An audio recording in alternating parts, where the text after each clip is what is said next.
Hello students, welcome to my channel study with hello Suman. आज की इस वीडियो में हम लोग बात करने वाले हैं कक्षा 8 प्रश्नावली 2.3 का एग्जाम्पल करेंगे। तो स्टूडेंट्स, इस वीडियो को आप लोग पूरा एंड तक देखिएगा। अगर आप मेरे चैनल पर नए हैं तो प्लीज़ इस चैनल को सब्सक्राइब जरूर करिए और अपने दोस्तों के साथ भी जरूर शेयर करिए। तो स्टूडेंट्स, चलिए इस वीडियो को बिना टाइम वेस्ट किए हुए फटाफट से स्टार्ट कर लेते हैं।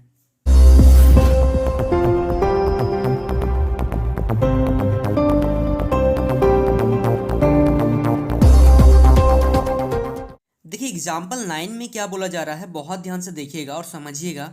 निम्नलिखित संख्याओं का मान गुना किए बिना ज्ञात करिए। मतलब ये जो स्क्वायर में दो नंबर दिए गए हैं, इसको हम लोगों को गुना नहीं करना है। ये दो अलग अलग क्वेश्चन है, ठीक है। इसको गुना नहीं करना, लेकिन इसका हम लोग को वैल्यू बताना है कि आंसर क्या होगा। अगर सिंपल हम लोग को बोलता तो हम लोग क्या करते, अगर गुना करने के लिए बोलता तो हम लोग इसको 24 गुना 24 करते, क्योंकि स्क्वायर है और नॉर्मली इसको हम लोग गुना कर लेते इस तरीके से। लेकिन हम लोगों को क्या करना है कि इसको गुना नहीं करना, लेकिन इसका जो आंसर आएगा और इसको बिना गुना किए बिना ही, मतलब कुछ अलग तरीके से हम लोगों को बताना है। लेकिन गुना करने से जो आंसर आएगा और बिना गुना किए जो आंसर आएगा, ये दोनों का आंसर क्या करेगा, मैच करना चाहिए, ठीक है। तो क्या तरीका है वो देखिए। सबसे पहले 24 को हम लोग क्या लिख सकते हैं, 24 को लिख सकते हैं 20+4। लिख सकते हैं, नहीं लिख सकते हैं। और ये दोनों का होल स्क्वायर। यहाँ पे एक फॉर्मूला आप लोग याद रखिएगा, a प्लस बी का होल स्क्वायर। क्या बोला मैंने, a प्लस बी का होल स्क्वायर बराबर होता है a स्क्वायर प्लस 2 गुना a गुना b plus b square. Clear है। ये फॉर्मूला बहुत काम का चीज़ है और अभी से ये फॉर्मूला को याद करते हुए चलिए, और इसका यूज़ भी आप लोग देख पाएंगे कि कितना यूज में आ रहा है ये फॉर्मूला हम लोगों का, ठीक है। तो a प्लस बी का होल स्क्वायर क्या हो जाएगा, a square plus 2ab plus b square, ठीक है। यहाँ पे ऐसे नहीं बोलेंगे कि a स्क्वायर प्लस 2 गुना a गुना b, नहीं, ऐसे रीड नहीं करेंगे, इसको पढ़ेंगे a प्लस बी का होल स्क्वायर बराबर a square plus 2ab plus b square. Clear है। तो अब यहाँ पे क्वेश्चन में आते हैं कि हम लोगों को 24 का स्क्वायर बोला है, यानी कि 20+4 इसको हम लोग कर सकते हैं। तो अब इसको इसी के टर्म में हम लोग क्या करेंगे, इसको ब्रेक करेंगे, मतलब तोड़ेंगे। तो a प्लस बी, ये a है और ये b है, तो a स्क्वायर, पहले फॉर्मूला यहाँ पे एक बार लिखेगा, a square plus 2ab plus b square, ठीक है। तो यहाँ पे a स्क्वायर मतलब 20 का स्क्वायर प्लस 2 गुना a क्या है यहाँ पे 20 है, गुना b क्या है यहाँ पे 4 है, प्लस b का स्क्वायर, b क्या है 4, 4 का स्क्वायर कर लेंगे, ठीक है। अब 20 का स्क्वायर रफ में करिएगा आप लोग, 20 गुना 20, जब इसको गुना करिएगा तो आएगा हम लोग का 400, ठीक है। प्लस यहाँ पे देखिए 4 दूनी 8, 8 दूनी 16, इसको गुना करिएगा तो 160, और 4 का स्क्वायर, 4 का स्क्वायर मतलब 4 गुना 4, तो ये आ जाएगा 16। जब आप लोग इसको ऐड करिएगा तो ये हो गया हम लोग का 560, 570, 576, मतलब 576। तो ये था हम लोगों का फाइनल आंसर, ठीक है। कि जब हम लोग 24 × 24, क्योंकि 24 का स्क्वायर है, इसका मतलब 24 को हम लोग कितना बार लिख सकते हैं, 2 बार लिख सकते हैं। तो नॉर्मल अगर इसको हम लोग मल्टीप्लाई भी करते तो 576 ही आंसर आता हम लोग का। क्लियर है। चलिए अब देखते हैं हम लोग सेकंड नंबर क्वेश्चन। देखिए सेकंड नंबर क्वेश्चन को थोड़ा सा मैं डायरेक्ट करूंगा, ठीक है, क्योंकि 52 का स्क्वायर है यहाँ पे।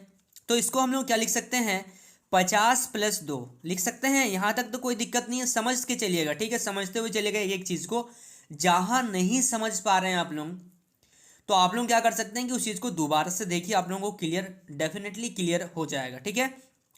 तो a प्लस बी का होल स्क्वायर अगर याद है तो ठीक है, नहीं याद है तो उसको देखिए यहाँ पे क्या क्या होता है। a स्क्वायर, इसको a मान ले रहे हैं, इसको b मान ले रहे हैं, ठीक है। तो a square plus 2a Guna b plus b square, b क्या है 2 का स्क्वायर, ठीक है।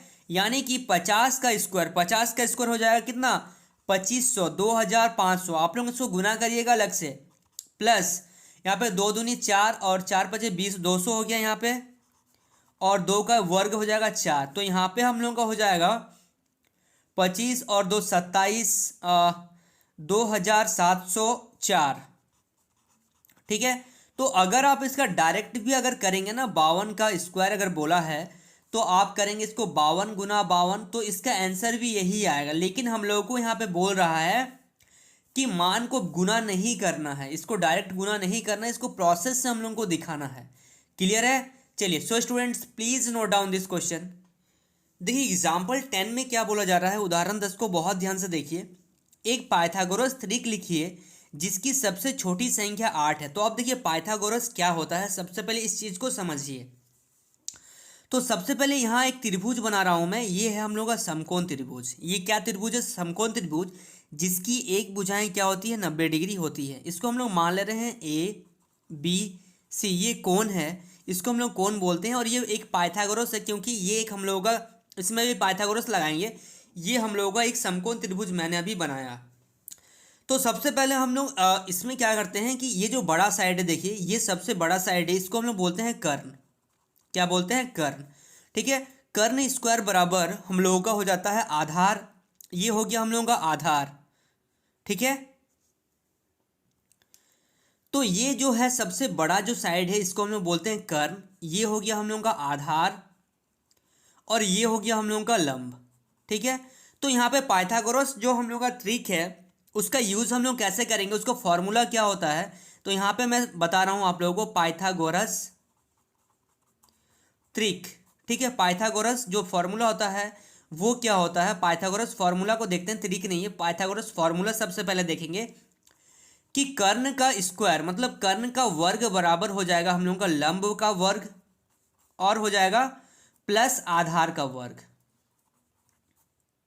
ठीक है, तो यहाँ पे कर्ण क्या है? कर्ण हो गया हम लोगों का BC का स्क्वायर इज इक्वल टू लंब। लंब क्या हो गया? AC स्क्वायर प्लस आधार हो गया हम लोगों का AB स्क्वायर।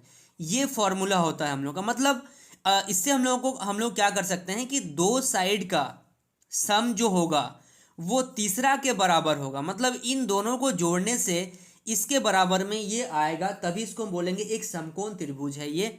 और इस पे पाइथागोरस हम लोग पाइथागोरस का तरीका लगा रहे हैं कि दोनों कोणों का योग बराबर तीसरे के बराबर होना चाहिए। क्लियर है? अब क्वेश्चन में क्या बोला जा रहा है, बहुत ध्यान से देखिए। क्वेश्चन में बोला जा रहा है एक पाइथागोरस त्रिक लिखिए जिसकी सबसे छोटी संख्या क्या है? 8 है। तो पाइथागोरस त्रिक ध्यान से देखिएगा, पाइथागोरस त्रिक क्या होता है, ये एक फॉर्मूला है, इसको याद रखिएगा। तो यहाँ पे पाइथागोरस त्रिक होता है आपका m square plus 1 m square minus 1 और होता है आपका 2m। ये होता है पाइथागोरस त्रिक। तो अभी हम लोग क्या करेंगे, किसी नंबर को भी लेके 8 से इक्वल कर देंगे। तो यहाँ पे लिखेंगे m square minus 1 is equal to 8। ठीक है, तो अब m स्क्वायर बराबर क्या हो जाएगा, ये माइनस का 1 है, ये इधर आ जाएगा तो कितना हो जाएगा 8 प्लस 1, यानी कि हम लोग लिखेंगे m स्क्वायर बराबर 9। तो लिखेंगे m बराबर कितना 3, क्योंकि ये इसका रूट में आ जाएगा। यहाँ पे ऐसे हो जाएगा m बराबर रूट अंडर 9। तो रूट जब निकालेंगे इसका एलसीएम ले लेंगे, इसको 3 का पारा से 3 बार में, तो ये जो रूट होता है ना ये स्क्वायर के साथ कैंसिल हो जाता है, ये दोनों कैंसिल हो जाता है। तो हम लोग का m कितना आ जाता है 3। क्लियर है? ये काम रफ में हो रहा है हम लोगों का। ठीक है, इसको आप लोग याद रखिएगा। जैसे यहाँ पे मैं एक चीज़ और बता रहा हूँ, जैसे यहाँ पे रूट अंडर 16 है, तो इसको हम लोग लिख सकते हैं 4 गुना 4, मतलब 4 का वर्ग। और रूट जो होता है ना वो वर्ग के साथ कैंसिल हो जाता है, स्क्वायर के साथ कट जाता है, यानी कि इसका आंसर आ जाता है 4। ठीक है, तो यहाँ पे हम लोग का m आ गया 3। अब हम लोग चेक करते हैं यहाँ पे जो हम लोग का m स्क्वायर है। अब देखते हैं m स्क्वायर प्लस 1, क्योंकि इसके साथ हमने इसके साथ चेक कर लिया, इसके साथ अभी देख लेते हैं। तो m स्क्वायर प्लस 1 और यहाँ पे हम लोग रखेंगे m इक्वल टू 3। तो देख ले रहे हैं यहाँ पे 3 का स्क्वायर प्लस 1, यानी कि ये आ गया हम लोग का 10। अब देख रहे हैं यहाँ पे 2m, तो 2 इंटू 3 यानी कि आ गया 6। ठीक है, तो यहाँ पे बोला है कि जो संख्या है हम लोगों का एक पाइथागोरस त्रिक लिखिए जिसकी सबसे छोटी संख्या 8 है। तो यहाँ पे हम लोगों को चेक करना था, तो यहाँ पे हम लोगों ने क्या किया, 8 को सबके साथ इक्वेट किया, लेकिन हम लोगों का एक बार 3 आया, एक बार 10 आया और एक बार 6 आया। तो यहाँ पे क्या देख पा रहे हैं कि 8 जो है वो सबसे छोटा नहीं है। एक्चुअली ये जो है ना, यहाँ पे थोड़ा सा ध्यान दीजिए, यहाँ पे ये एक्चुअली में ये ऐसा होगा नहीं, यहाँ पे m स्क्वायर प्लस 1 है, इसको इक्वेट करना होगा 8 से, क्योंकि मैंने यहाँ पे पहले एक बार इससे किया था, ठीक है, सेकेंड टाइम मैंने इससे किया और थर्ड टाइम मैंने इससे किया। तो m square plus 1 is equal to 8, यानी कि हम लोग यहाँ से क्या कर सकते हैं, जब हम लोग यहाँ पे m रखेंगे तो ये आ जाएगा हम लोगों का कितना। तो फाइनली हम लोग ये देख पा रहे हैं कि यहाँ पे हम लोगों का 3 आया, 10 आया, 6 आया, यानी कि हम लोग क्या बोल सकते हैं, ये जो 8 है ये सबसे छोटा नहीं है। तो हम लोग यहाँ पे क्या लिखेंगे, अतः 6, 8, 10 एक त्रिक है, लेकिन 8 सबसे छोटी संख्या नहीं है। क्लियर है। तो यहाँ पे हम लोग को एक्चुअली में चेक करना था पाइथागोरस ट्रिक लगा के कि जो वाकई जो 8 है वो क्या इसमें से सबसे छोटा नंबर है। तो हम लोगों ने इसको चेक किया और इससे ये रिजल्ट आया कि जो 8 है हम लोगों का वो सबसे छोटा नहीं है। क्लियर है। चलिए so students please note down this question.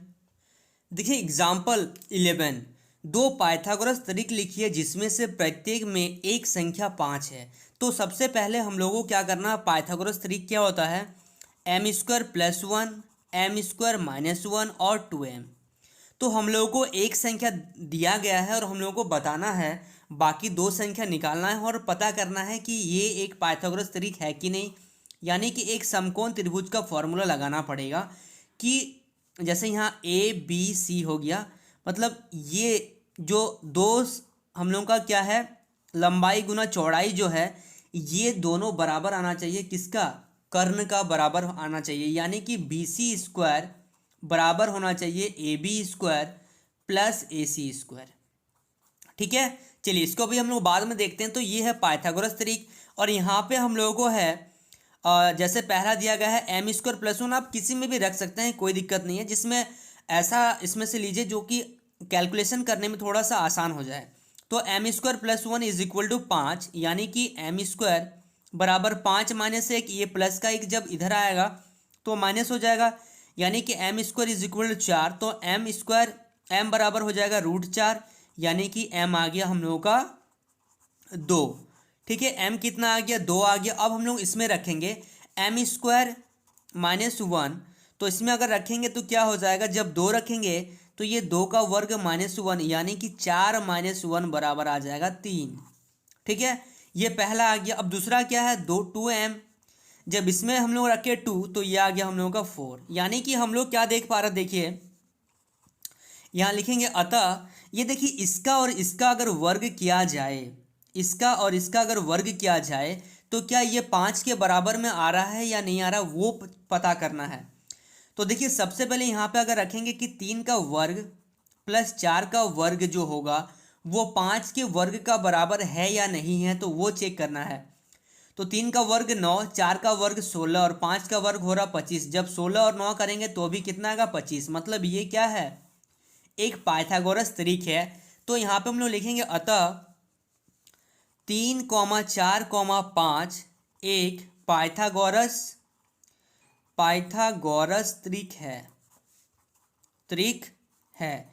क्योंकि यहाँ हम लोग क्या देख पा रहे हैं कि जो लंबाई और चौड़ाई है, मतलब दो कोणों का योग बराबर तीसरे के बराबर आ रहा है। लंबाई और चौड़ाई को जब हम लोग वर्ग करके जब हम लोग इसको जोड़ रहे हैं तब वो तीसरे के बराबर में आ रहा है, जो कि मैंने आप लोगों को यहाँ रफ में बताया।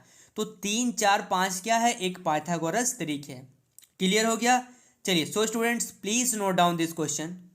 सो स्टूडेंट्स आई होप आपको इस वीडियो से काफ़ी कुछ सीखने को मिला होगा। अगर आप मेरे चैनल पर नए हैं तो प्लीज़ इस चैनल को सब्सक्राइब जरूर करिए और अगर पुराने हैं तो नोटिफिकेशन बेल ऑन रखिए, जिससे हर वीडियो का नोटिफिकेशन आप तक पहुंचेगा। तो स्टूडेंट्स कैसा लगा ये वीडियो कमेंट करके ज़रूर बताइए। तो स्टूडेंट्स मिलते हैं नेक्स्ट वीडियो में, तब तक के लिए बाय।